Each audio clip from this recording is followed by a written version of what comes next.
एक है वो है अ, जो एक्सक्रीटरी सिस्टम है ह्यूमन के अंदर, तो हमने लीवर को पढ़ चुके थे।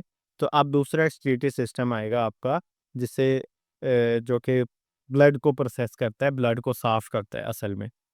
तो ऐसा सिस्टम जिसमें यूरिन बन रहा होता है उसको यूरिनरी सिस्टम कहते हैं। और यूरिनरी सिस्टम के अंदर आपका मेन ब्लड जो है ना, ब्लड खून वो साफ हो रहा होता है, ये खून क्लियर हो रहा होता है। तो इसके अंदर सबसे पहले आपके पास किडनीज आ जाती हैं, दो अदद। ये एक किडनी है, यहाँ पे दूसरी किडनी है। तो दो अदद आपके पास किडनी आ जाती है।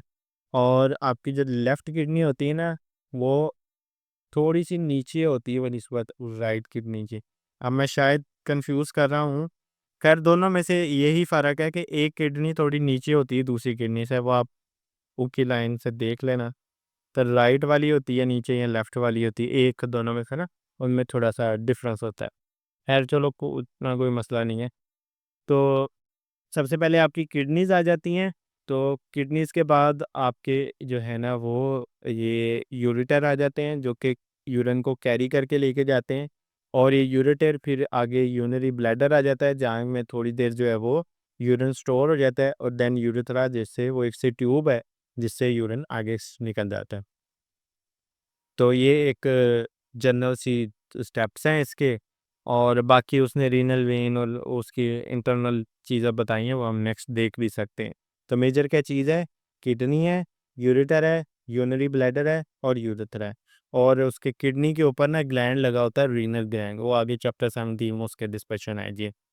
तो ये एक जनरल इसकी जो इसकी डायग्राम है। और ये इस पे मेजर ऑर्गन्स हैं। किडनी का काम है खून को साफ करना। यूरेटर का एज ए ट्यूब काम करता है, यूरिन को एक जगह से दूसरी जगह लेके जाना।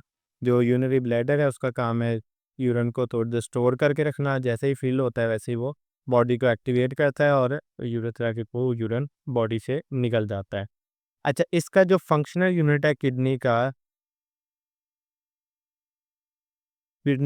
जो फंक्शनल यूनिट है, उस फंक्शनल यूनिट को हम कहते हैं nephron. So nephron is the functional unit of kidney. तो आगे जो किडनी है उसके देखते हैं चीज़ें क्या क्या कुछ होता है। जैसे कि आपकी सेल्स होते हैं ना बॉडी के अंदर, सेल्स मिलकर पूरी और बॉडी बनाते हैं। सेल्स के बाद क्या बनता है? टिश्यूज़ बनते हैं। टिश्यू के बाद ऑर्गन बनते हैं। ऑर्गन का ऑर्गन सिस्टम बनता। तो अगर मैं कहूँ कि ऑर्गन का फंक्शनल यूनिट क्या है, तो आप कहोगे सेल है। मेन सेल ही काम कर रहा है सारा, और फिर उससे पूरी आपकी बॉडी बन पा रही है। इस तरह किडनी मेन क्या क्या बेसिक यूनिट है उसका, जिसकी वजह से किडनी काम कर पाती है? वो नेफ्रॉन की, वो आपके पास नेफ्रॉन। अच्छा, आगे किडनी आ जाती है, ये किडनी है। तो किडनी बीन शेप होती है, बीन की शक्ल की होती है। 120 ग्राम तकरीबन वज़न होता है इसका। 10 सेंटीमीटर सी लिखा हुआ है, 10 सेंटीमीटर तकरीबन हाइट, 5 सेंटीमीटर जो है उसकी विड्थ वगैरह होती है, इतने भी आसपास ही है। कम है, कम क्या लिखा होगा ये। खैर, अच्छा, आपके आगे इसमें इसके स्ट्रक्चर आ जाते हैं। जो किडनी का सबसे बाहर वाला हिस्सा होता है वो रीनल कॉर्टेक्स होता है। इसके अंदर वाला जो कि ये ज़रा कोन शेप ऐसा बना हुआ है, ये कोन शेप नज़र आ रहा है, ये वाला कोन शेप, ये रीनल मेड्यूला होता है। और फिर किडनी की ये जो जगह होती है जहाँ पर हर चीज़ अंदर आती है जाती है, जो ट्यूब्स अंदर आती जाती हैं, ये वाली जो बेंड हुई जगह होती है, इसे रीनल हाइलेस कहते हैं। ठीक है, बेंड हुई जगह जहाँ पर हर चीज़ आ जा रही है, इस जगह को। और फिर जो सबसे अंदर वाला हिस्सा होता है, बिल्कुल डीप वाला, बिल्कुल अंदर वाला, वो आपके पास रीनल पेल्विस होता है। क्या होता है? रीनल पेल्विस होता है। और फिर उससे आगे यूरेटर निकल पाओ, ये इसके जनरल कॉर्टेक्स आउटर, मेडुला दरमियान वाला, रीनल पेल्विस सबसे इंटरनल वाला, और जहाँ से हर चीज़ आ जा रही होती है वो उस पोर्शन को रीनल हाइलेस कहते हैं। क्लियर है? अच्छा जी। उसके बाद नेफ्रॉन का बेसिक स्ट्रक्चर देखते हैं।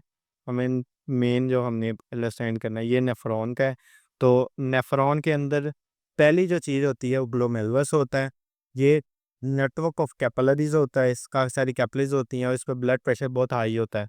तो ब्लड प्रेशर, हाई प्रेशर के साथ इसमें वो जो है ना वो क्या करता है, खून को गुजारता है, जिसकी वजह से आपकी बहुत सी चीज़ें इसमें से एक्सट्रीड निकल जाती हैं।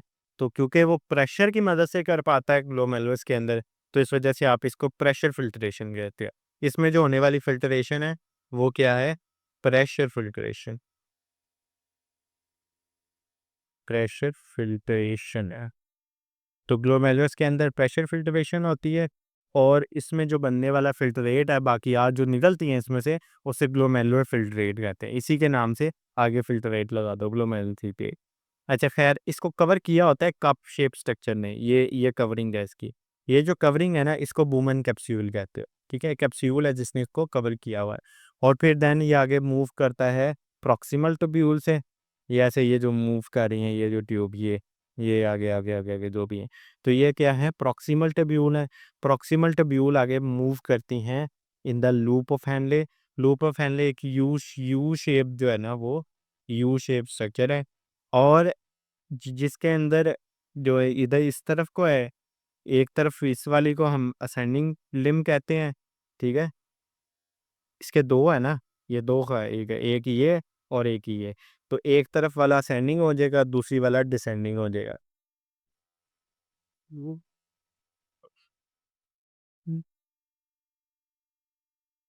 अच्छा जी, तो उसके बाद लूप ऑफ हेलने से गुज़रने के बाद आपके पास डिस्टल ट्यूब्यूल आ जाती है। और डिस्टल ट्यूब्यूल जो है, इधर से मूव किया, डिस्टल ट्यूब्यूल आई और डिस्टल ट्यूब्यूल के बाद ये सारा कुछ आता है प्लेक्सन कप के अंदर। तो नंबर मैं तरतीब से लगाता हूँ ताकि हमें समझ आए। नंबर 1 के अंदर जो है ना वो ग्लोमेरुलस है, नंबर 2 में प्रॉक्सिमल ट्यूब्यूल है, नंबर 3 में लूप ऑफ हेनले है, नंबर 4 में डिस्टल ट्यूब्यूल है और नंबर 5 में कलेक्टिंग डक्ट है। ये हमारी सीरीज़ से चलता आ रहा है। अच्छा, जो लोप ऑफ हेनले है ना, उसके अंदर आपकी ये जो वेन्स हैं, ये इसके ऑपोज़िट होते हैं, ठीक है? वेन्स क्या होती हैं? ऑपोज़िट ट्रैवल कर रही होते हैं। मतलब अगर इसमें यहाँ से पानी ऐसे मूव कर रहा ना, तो मतलब ब्लड यहाँ मूव कर रहा है ऐसे, तो इसके अंदर ऐसे मूव कर रहा हो। अच्छा, इसका एक पूरा मैकेनिज़्म है। ये रिवर्स काम करता है और रिवर्स काम करने की वजह से इसमें चीज़ें एक जगह से दूसरी जगह आसानी ट्रांसफ़र हो जाती हैं। इसे कहते हैं काउंटर करंट मल्टीप्लाई। ये जो यहाँ पर उल्टा मूव करता है ना, कि यहाँ पर लिक्विड ऐसे मूव कर रहा है और यहाँ पर ऐसे मूव कर रहा है, इसको कहते हैं counter current multiply. Counter current multiply. तो इससे क्या होता है कि आपकी चीज़ें जो है ना वो एक जगह से दूसरी जगह मूव कर पाती हैं। यहाँ से जो वेन्स के अंदर एक्स्ट्रा वाटर या सॉल्ट्स होगा, वो इसके अंदर मूव कर पाता, ठीक है? ज़ाहिर-सी बात है इसके अंदर मूव करेगा तो वो आगे जाएगा, वेस्ट ही निकलना ना मेजर काम है। तो क्योंकि ये ऊपर से नीचे आ रहा है, इस वजह से इसे डिसेंडिंग लिम्ब कहते हैं। डिसेंडिंग का काम होता है यही कि बड़े से छोटे की तरफ, तो ऊपर से नीचे आ रहा है, इस वजह से ये वाला जो पहला है वो डिसेंडिंग लिम्ब है, ये वाला, ठीक है? और दूसरे वाला क्योंकि नीचे से ऊपर जा रहा है वापस, तो ऊपर को जा रहा है, इस वजह से असेंडिंग लिम्ब है। ये वाली डिसेंडिंग लिम्ब है, ये वाली असेंडिंग लिम्ब है। तो इसमें क्या है कि वेन की निस्बत ऑपोजिट मूव कर रहा होता है ताकि जो वाटर सोर्स हैं, वो मूव करके इनमें चला जाए और फिर देन वो सारा कुछ कलेक्टिंग डक्ट में आएगा और ये कहाँ पर जाएगा? ये रीनल पेल्विस में जाएगा।